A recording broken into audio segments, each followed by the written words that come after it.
mais non moins attendu ce qu'on attend de la part de Dieu. Donc j'aime bien toujours le rappeler au début.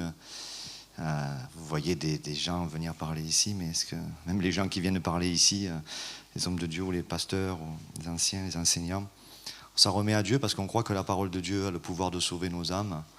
Donc peu importe mon intonation ou mon accent du sud,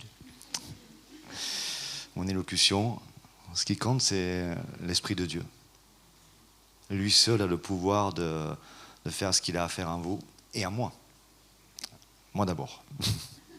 Alors prions, Seigneur Jésus, merci pour déjà ce qui se passe ici, le fait que les gens soient là, c'est pas naturel.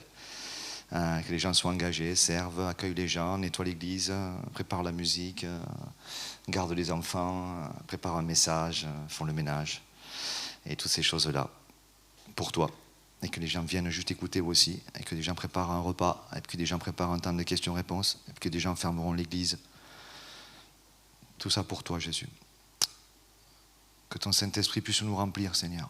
Sans toi, on ne peut rien faire, mais on peut tout par celui qui nous fortifie. Au nom de Jésus, Amen. Je voulais vous parler de quelque chose qui m'a, dans une étude que je suis en ce moment, une étude personnelle que j'ai partagée avec quelques personnes, je voulais parler du mensonge. Je vous dis juste un verset, c'est bien de commencer. Il y en a pas mal qui disent le sujet.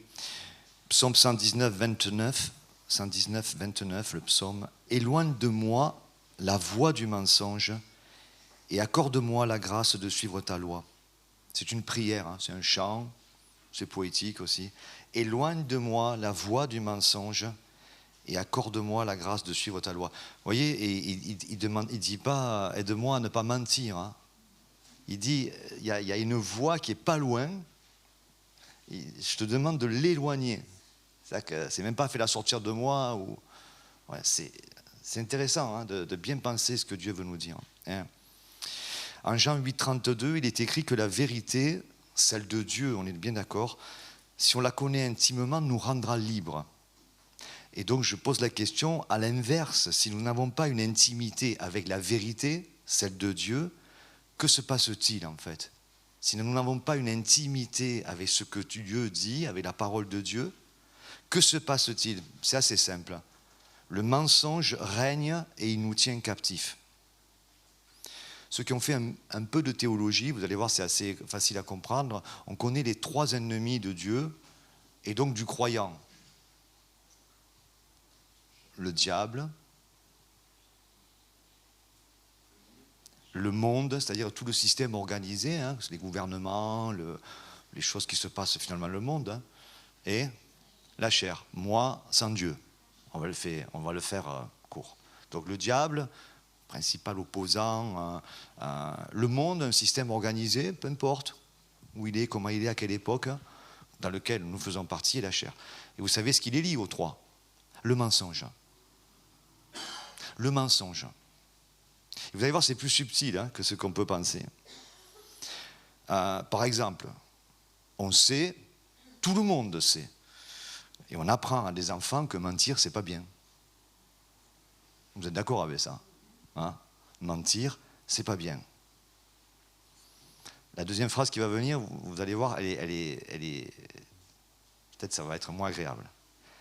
Mais on apprend aussi à ce même enfant grandissant que la réussite de ses études et son avenir professionnel seront la clé de la réussite de sa vie.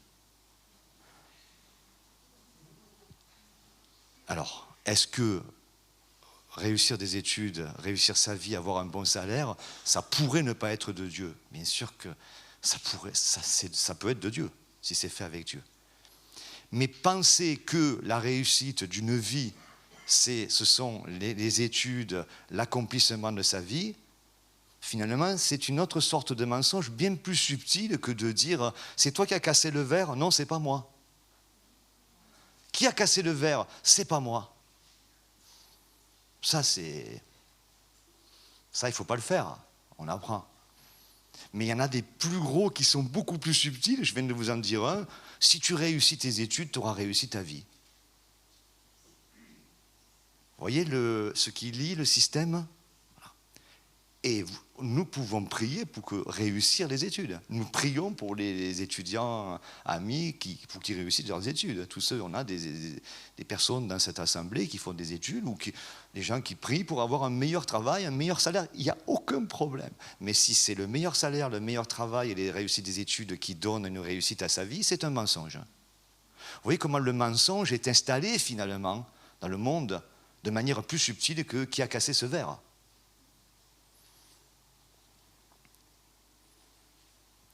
Donc en termes de mensonge, il y a le mensonge général, vous le connaissez quand on est chrétien, hein, mais pourtant qui a un grand effet. Hein, Dieu n'existe pas, chacun sa vérité, ou alors on a Dieu tous, on a Dieu tous en nous et ça permet à chacun un plein épanouissement. Donc ça, les croyants, en général, ils le savent.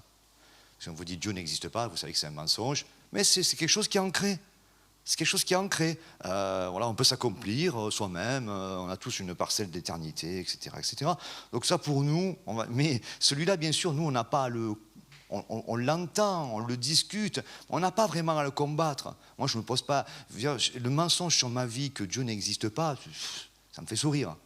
Ouais, je veux dire, voilà, ça ne me touche pas. Mais...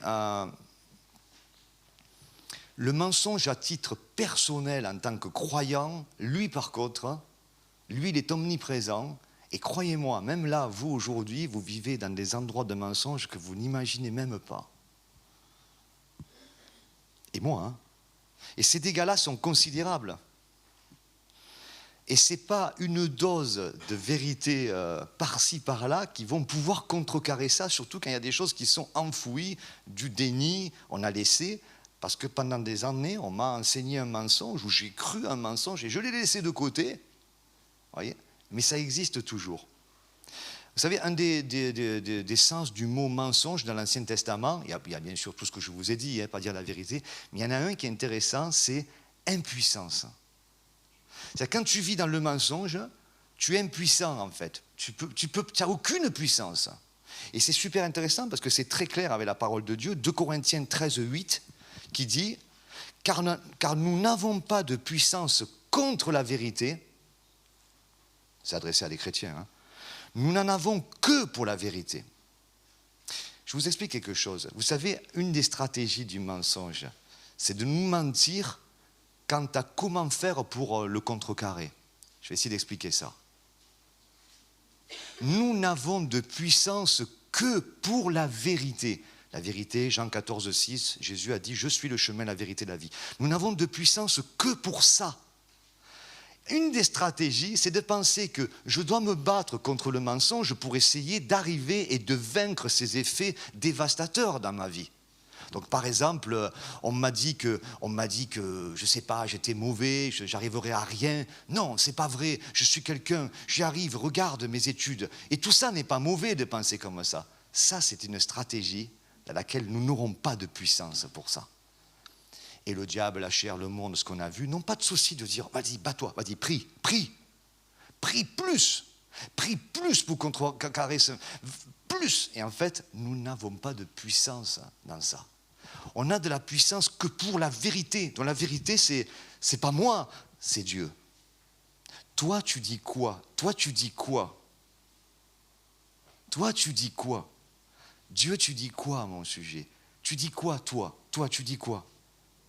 Et là, la vérité vous rendra libre. Vous connaîtrez la vérité, et la vérité... Mais comment? Vous avez déjà pensé à ce verset? Vous connaîtrez la vérité, et ça vous fera du bien. Non, ça vous rendra libre. Mais pourquoi des chrétiens ne sont pas libres alors? Pourquoi des chrétiens ne sont pas libres, toujours accrochés à des choses, toujours des choses que c'est pas clair, ils ne sont pas bien, ils ne sont pas contents, c'est eux, c'est l'autre. Pourquoi? Parce qu'en fait, ils se font leur propre... Je me fais mon propre raisonnement pour essayer de m'en sortir et de combattre ce mensonge qui est dans ma vie. Et je dis non, dans ce domaine-là, non. Je ne veux pas. Seigneur, je suis mieux que ça, je ne veux pas. Et Dieu dit, arrête. Arrête de monter sur un ring contre le diable.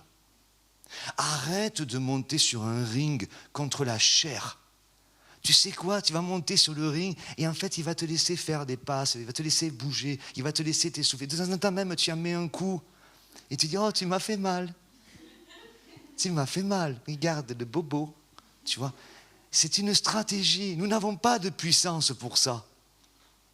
Nous n'avons de la puissance que pour la vérité. La vérité, c'est, Seigneur, c'est toi qui montes sur le ring. Moi, je ne monte plus. C'est toi qui mènes le combat. La bataille appartient à l'Éternel. C'est pas moi. Moi, je ne monte pas. Rien. Enfin, j'essaye. De temps en temps, je dis, qu'est-ce que tu fais là? Descends. Descends. Ça prend trop de coups, quoi. Je prends trop de coups. Et surtout, je m'épuise.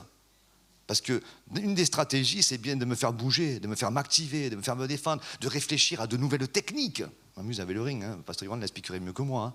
Mais je peux comprendre. De réfléchir à de nouvelles techniques, de manière de respirer, de manière de me positionner, des assouplissements, des meilleures manières de frapper. Et là, sur le ring, c'est une régalade pour nos ennemis. Vas-y, combat. Vas-y, je te laisse durer. Tant que tu es là, je sais où tu es. Et c'est épuisant. Ouais. C'est épuisant. Et je ne suis toujours pas guéri du mensonge. Parce que pendant que je fais ça, le fond ne se traite pas.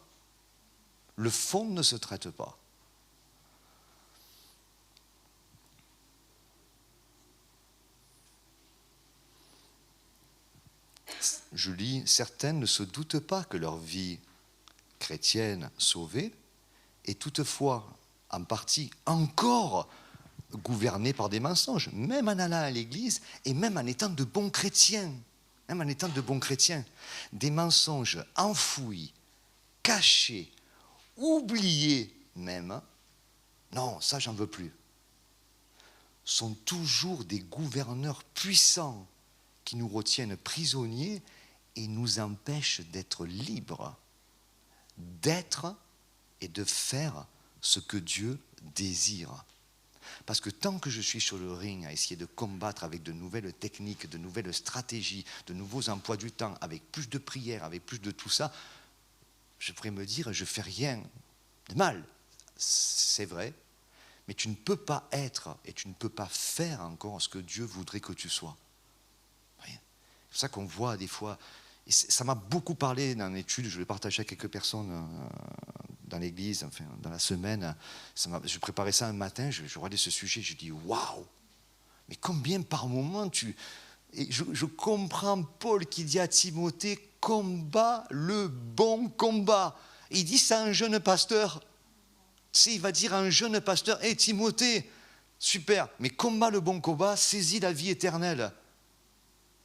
Et s'il était tombé sur un arrogant, il aurait dit, attends, je suis pasteur déjà, tu viens pas me dire à moi, c'est toi-même qui m'as ordonné, quoi. Tu viens pas me dire de, vous voyez, combat le bon combat, et ça revient plusieurs fois, hein. Sois sûr de ton coup, sois sûr que l'énergie que tu déploies, c'est bien Dieu qui est devant et toi tu suis.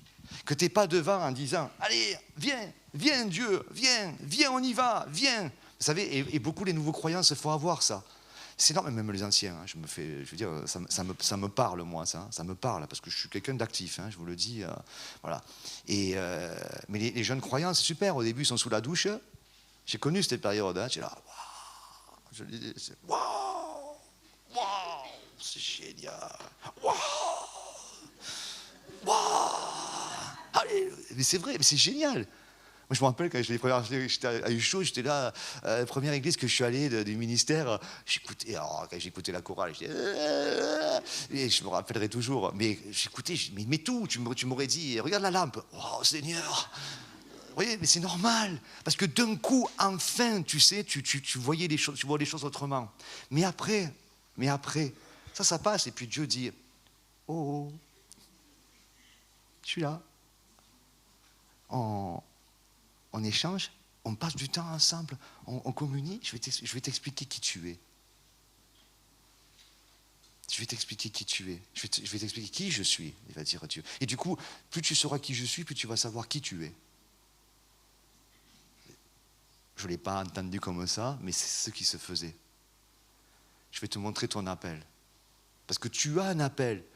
Là, je ne sais pas combien vous êtes. Vous avez tous quelque chose que Dieu vous a donné qui sert à l'édifice du corps de Christ qui est l'Église.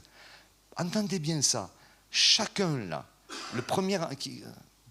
Qui a entre 12 et 15 ans là? Levez la main. Bien, on en a une.